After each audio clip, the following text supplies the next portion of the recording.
दोस्तों, आज के टाइम पर इलेक्ट्रिक स्कूटर मार्केट तेजी से बदल रहा है। ओला, एथर, बजाज जैसे ब्रांड्स ने शहरों में चलने वाले स्कूटर्स को काफी एडवांस बना दिया है। लेकिन एक सवाल है, क्या ये स्कूटर 100 से 150 किलो का वजन उठाकर खराब सड़कों पर रोज चल सकते हैं? सच्चाई है नहीं। असली भारत आज भी एक ऐसे टू व्हीलर पर चलता है जो भारी सामान उठाता है, डिलीवरी करता है और हर हालत में चलता है। और इस सेगमेंट का असली किंग हमेशा से रहा है टीवीएस एक्सेल 100। लेकिन अब जब इलेक्ट्रिक रेवोल्यूशन आ चुका है तो सवाल उठता है, क्या टीवीएस अपना यही भरोसा अब इलेक्ट्रिक में भी ला पाएगा? आज हम बात करने वाले हैं आने वाली टीवीएस एक्सेल ईवी 2026 के बारे में। क्या ये काइनेटिक ई लूना को टक्कर दे पाएगा? इसकी बैटरी, मोटर और असली परफॉर्मेंस कैसी होगी? सब कुछ आपको डीप में समझाने वाले हैं। तो चलिए शुरू करते हैं। सबसे पहले समझते हैं कि अभी मार्केट में क्या चल रहा है। जब से काइनेटिक ग्रीन ने अपनी ई लूना लॉन्च की है, तब से low cost electric utility segment में काफी हलचल हुई है। लगभग 70,000 के प्राइस में यह स्कूटर खासकर डिलीवरी बॉय और छोटे बिजनेस वालों के लिए एक अच्छा ऑप्शन बनकर आया। लेकिन टीवीएस इस मार्केट को इतनी आसानी से नहीं छोड़ेगा। टीवीएस ने पहले ही एक्सेल ईवी और ई एक्सेल जैसे ट्रेडमार्क फाइल कर दिए हैं। इसका मतलब साफ है कि कंपनी बहुत जल्द अपना इलेक्ट्रिक वर्जन लेकर आने वाली है। और यहाँ पर टीवीएस के पास सबसे बड़ा फायदा है उनका ब्रांड ट्रस्ट और उनका सर्विस नेटवर्क। जहाँ ई लूना एक नया प्रोडक्ट है, वहीं एक्सेल का नाम सालों से लोगों के भरोसे से जुड़ा हुआ है। टीवीएस एक्सेल ईवी का डिजाइन भी उसी हिसाब से बनाया जाएगा, यानी कि यह स्कूटर उन लोगों के लिए होगा जो गाड़ी को लिमिट तक इस्तेमाल करते हैं। अब बात करते हैं सबसे जरूरी चीज, बैटरी और रेंज की। इस सेगमेंट में सिर्फ लंबी रेंज ही जरूरी नहीं होती, सबसे जरूरी होता है लोड के साथ मिलने वाली रेंज। उम्मीद की जा रही है कि टीवीएस इसमें लगभग 2.5 से 3 किलोवाट आवर का बैटरी पैक देगा। ये एक फिक्स्ड बैटरी होगी, क्योंकि स्वैपेबल बैटरी ज्यादा महंगी पड़ती है और हर यूजर के लिए प्रैक्टिकल नहीं होती। अब कंपनी भले ही 100 किलोमीटर की रेंज का दावा करे, लेकिन जब आप इसके पीछे 80 से 100 किलो का वजन रखेंगे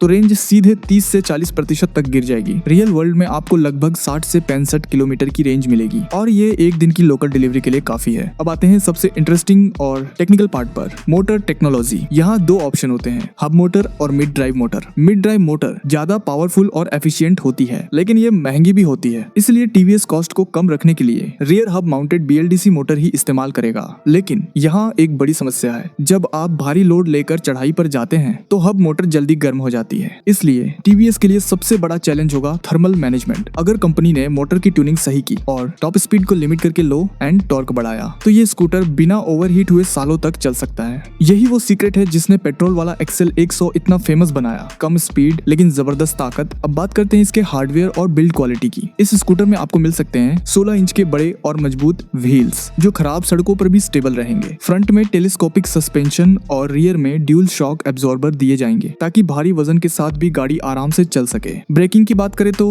इसमें डिस्क ब्रेक की उम्मीद मत रखिए। इस सेगमेंट में कम मेंटेनेंस सबसे जरूरी होता है, इसलिए इसमें ड्रम ब्रेक ही दिए जाएंगे। अब सबसे बड़ा सवाल, इसकी कीमत कितनी होगी? टीवीएस इसे काफी एग्रेसिव प्राइस पर लॉन्च कर सकता है, ताकि ये सीधा ई लूना को टक्कर दे सके। एक्सपेक्टेड प्राइस लगभग 60,000 से 70,000 के बीच हो सकती है। और लॉन्च की बात करें तो ये स्कूटर 2026 की बात में आ सकता है। तो दोस्तों, टीवीएस एक्सेल ईवी सिर्फ एक नया स्कूटर नहीं है, ये भारत के लाखों छोटे व्यापारियों और डिलीवरी पार्टनर्स के लिए एक बड़ा अपग्रेड हो सकता है। अगर टीवीएस ने अपने पुराने एक्सेल जैसी मजबूती और भरोसा इसमें दे दिया, तो ये मार्केट को पूरी तरह बदल सकता है। अब मैं आपसे एक सवाल पूछना चाहता हूँ, आपके हिसाब से ऐसी हैवी ड्यूटी इलेक्ट्रिक गाड़ी में क्या ज्यादा जरूरी है, ज्यादा स्पीड या ज्यादा रेंज? नीचे कमेंट में जरूर बताना। अगर आपको ये डीप टेक एनालिसिस पसंद आई हो तो वीडियो को लाइक करें और ऐसे ही दमदार कंटेंट के लिए चैनल को सब्सक्राइब करना बिल्कुल मत भूलिए। मिलते हैं अगले वीडियो में, तब तक के लिए सुरक्षित चलाएं और समझदारी से चुनें।